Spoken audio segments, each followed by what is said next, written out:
Good morning littlers, welcome back to my channel. আশা করি তোমরা সবাই ভালো আছো, সুস্থ আছো এবং বিন্দাস আছো। আমি শ্রেয়সী আবার তোমাদের সামনে চলে এসেছি একটা নতুন ঝকঝকে তকতকে ফ্লেশ ব্লগের সাথে।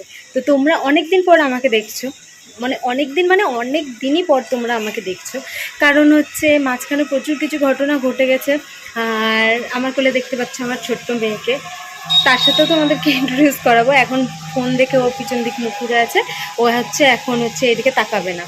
আর হচ্ছে প্রচণ্ড বৃষ্টি, আর আমার বর গেছে বাজার করতে, বাজার করে নিয়ে আসবে, তারপর আমি রান্নাবাড়ি বসাবো। আর বাড়িতে ছিল মাছ আর ভাত, তো সবারই চাল তো বাড়িতেই থাকে, তো ভাত আর মাছের ঝোল আমার হয়ে গেছে। তো তোমাদেরকে লুকটা দেখাবো যে কীরকম হয়েছে ভাত আর মাছের ঝোলটা। আর মাছগুলো যখন ভাজছিলাম তখনও সেগুলোর একটু ভিডিও করে রেখেছি, সেইটা তোমাদের সাথে আমি শেয়ার করে দেবো। আর এখন প্রায় অনেকই বাজে, প্রায় 11:30 বাজে। আর তোমার হচ্ছে এখনও আমার তরকারি হয়নি, তরকারিটা করবো, তারপর আমার রান্নাবাড়ি সব হয়ে যাবে। তো জানোই বাড়িতে ছোট বাচ্চা থাকলে অনেক কিছুই কাজকর্ম থাকে, যার জন্য এখন সকাল সকাল উঠতে হয়। আর আগেকার মতো লাইফ নেই যে প্রচুরক্ষণ ধরে ঘুমিয়ে থাকবো। আর আমি কেন এতদিন ধরে ভিডিও করিনি, ভিডিওতে আসিনি, কি ঘটেছিল সব কিছু আমি তোমাদের সাথে শেয়ার করবো। সব কিছু কেন করতাম না, সেরকম বড় কিছু ব্যাপার না, কিন্তু করতাম না, কেন করতাম না, কিসের জন্য করতাম না, সব কিছুই তোমাদেরকে বলবো। দাঁড়াও, ভিডিওটা দেখতে থাকো, স্কিপ করো না, দেখতে থাকো। সকাল থেকে প্রচণ্ড বৃষ্টি হচ্ছে মানে কি বলো তো, মানে বৃষ্টি হচ্ছিল না সকাল থেকে। যেই আমার বর বাজারের জন্য বেরোলো, হয়তো নিচেও পৌঁছায়নি, তখন থেকেই শুরু হলো বৃষ্টিটা। মানে এতটা ভাগ্যটা খারাপ ওর। আর বাইকে যাই, অসুবিধা হয়, তো সেই জন্য একটু বাজার করে নিয়ে আসতে লেটই হচ্ছে। তো চলো একটু পরে কথা বলছি, কারণ আবার আমার মেয়ে কান্নাকাটি শুরু করে দিয়েছে। তো তোমাদের সাথে আবার একটু পরে কথা বলছি, দাঁড়াও।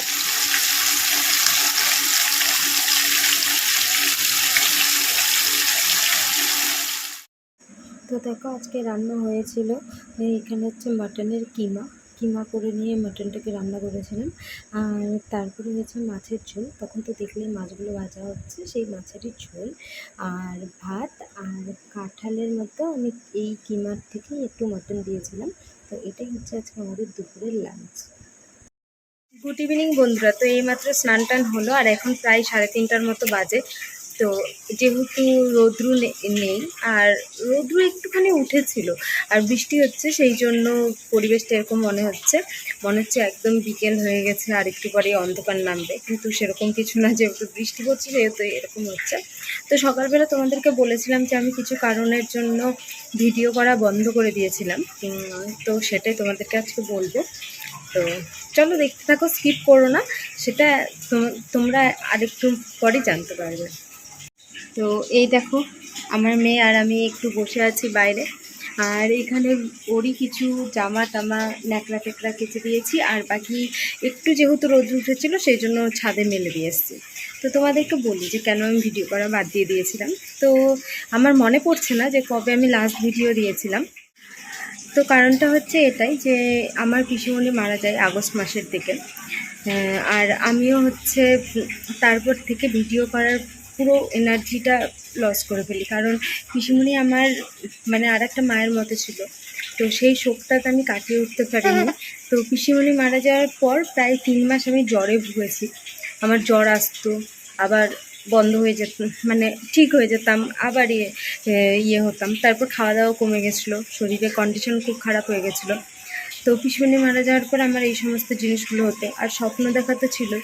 জানি না আমি সবসময় ভাবতাম বলে স্বপ্ন দেখতাম, না কিসের জন্য দেখতাম আমি বলতে পারবো না, কিন্তু খুব স্বপ্ন দেখতাম আমি।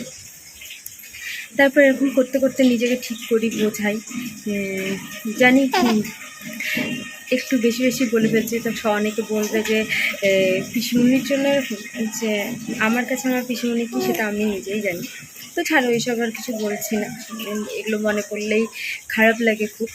পিসিমণি অ্যাক্সিডেন্ট করে মারা গেছে, তো এমনি যদি বয়সজনিত কারণে মারা যেত তাহলে হয়তো এতটাও খারাপ লাগতো না, কিন্তু বয়সজনিত কারণে মারা যায়নি।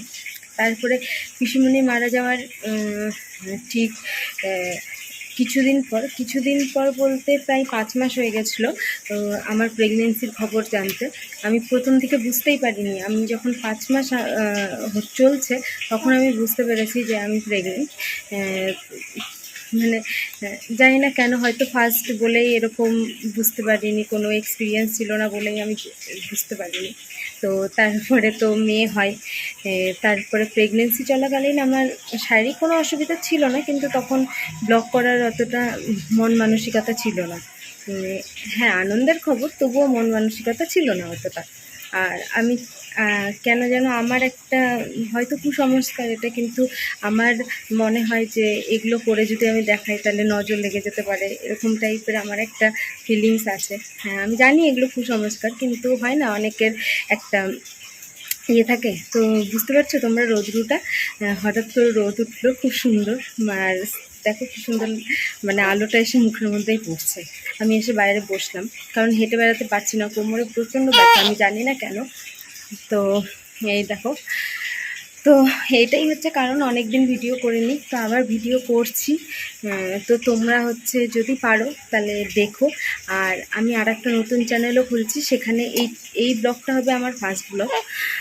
তো তোমরা কিন্তু অবশ্যই দেখো নতুন চ্যানেলটা। যারা আমার পুরনো সাবস্ক্রাইবার এই চ্যানেলে, তারা তোমরা গিয়ে একটু প্লিজ ইয়ে করো, সাবস্ক্রাইব করে নিও ওই চ্যানেলটাকেও। তো ওই চ্যানেলেও এই ভিডিওটা পেয়ে যাবে। আর এই দেখো কেমন দুষ্টুমি করছে, দেখছো তোমরা? এই দেখো, এই দেখো, এই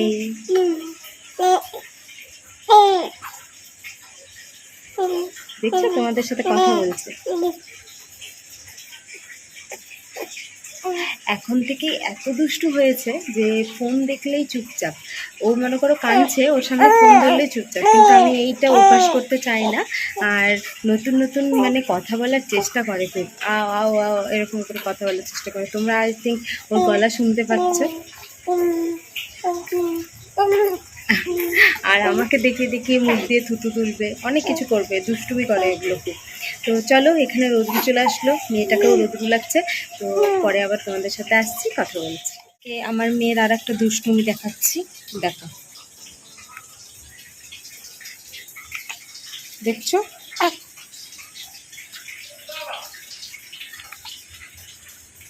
এটা হচ্ছে ওর নতুন দুষ্টুমি, 2-3 দিন হলো ও শুরু করেছে এই দুষ্টুমিটা করা। মানে আমার চুল আমাকে ছাড়া রাখতে দেয় না। আমি শ্যাম্পু করলাম, বলো একটু চুলটা শুকাবো না, দেখো যত জোরে পাচ্ছে টানছে, এই দেখো পরিমাণ দুষ্টু করছে এই মেয়েটা। মেয়েটা কি পরিমাণ দুষ্টু করছে।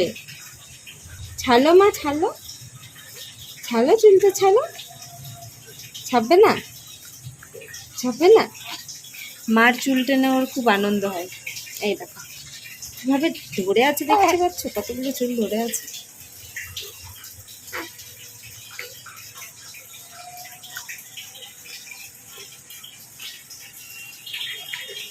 তো চলো, চুলটা ছাড়াই, আমার প্রচণ্ড লাগছে, তাও তোমাদেরকে একটু দুষ্টুমি ওর দেখানোর জন্য আমি ভিডিও করে দেখালাম।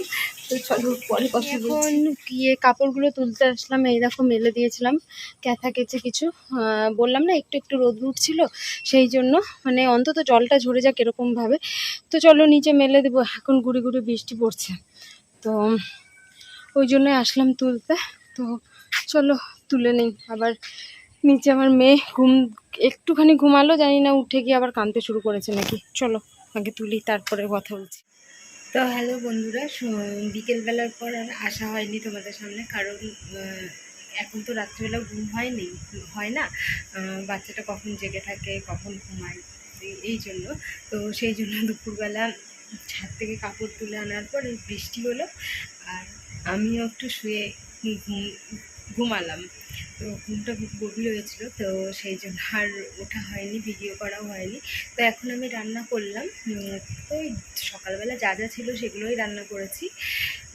আর এইরকম মেয়ে ঘুমিয়ে গেছে, তো মেয়ে ঘুমাচ্ছে। আর এখন বাজে হচ্ছে প্রায় 10টা, এখনও আমাদের খাওয়া দাওয়া হয়নি, কারণ ওর বাবা এখনও আসেনি বাড়ি।